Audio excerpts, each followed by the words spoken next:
10 മാസം കുഞ്ഞിക്കര കാണോടാ. ദത്തെടുക്കേണ്ടി വരും. എടാ, മൂക്കറ്റം കുടിച്ചാൽ വരുന്നൊരു സാധനമല്ല പൗരുഷം. അതിനെ നട്ടല് വേണം. നട്ടല് ആരുടെ മുമ്പിൽ വളയാത്തൊരു നട്ടല് വേണം. രാവിലെ തന്നെ ശവത്തിൽ കുത്താതെ അച്ഛൻ എണീറ്റ് പോകുന്നുണ്ടോ? അല്ലെങ്കിൽ വേണ്ട, ഞാൻ പോയാലും മതിയല്ലോ.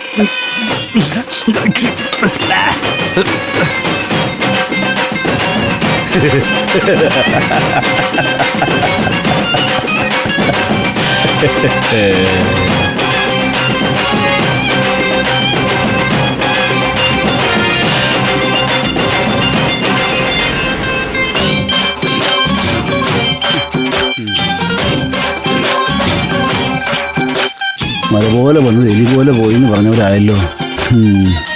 പാവം സുമേഷ്.